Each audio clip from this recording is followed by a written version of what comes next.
Alam mo, kapag mag-abroad ka, dapat buo at malakas ang loob mo. Dahil kung hindi rin lang buo at malakas ang loob mo, huwag mo nang ipagpatuloy pa. Kapag nang ibang bansa ka, dapat kaya mong lahat dahil marami kang kalaban doon sa pupuntahan mo. Nariyan ang lungkot dahil mapapalayo ka sa pamilya mo. Isa yan sa pinakamalakas na kalaban na pwedeng umatake sa'yo. Nariyan din ang takot.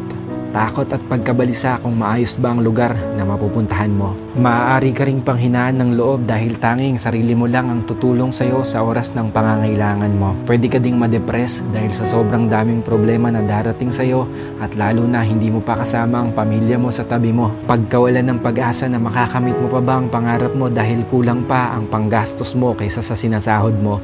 At marami pang iba. Ilan lang yan sa maaari mong maranasan kapag nang ibang bansa ka.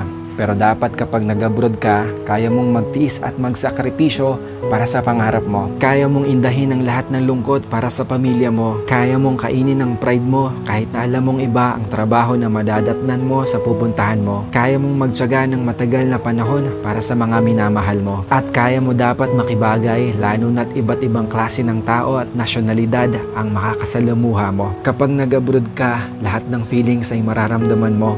Minsan nga tutulo na lang yung luha mo nang hindi mo namamalayan. Pero isipin mo na pansamantala lang ito. Dahil sa pag-alis mo, nangangahulugan na may pangarap ka para sa sarili mo at para sa mga mahal mo sa buhay. Dalawa lang ang pwede mong kahinatnan sa ibang bansa. Ito ay matalo ka o magtagumpay ka. Kaya dapat alam mo ang dahilan kung bakit ka nag-abroad.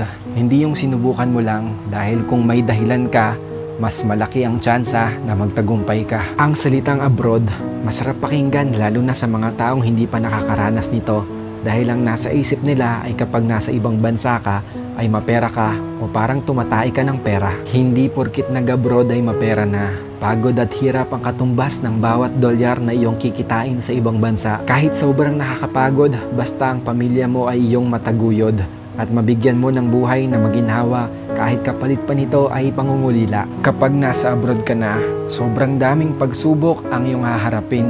Kaya dapat tibayan at lakasan mo ang loob mo. At isipin mo kung sino-sino ba ang mga inspirasyon mo kung bakit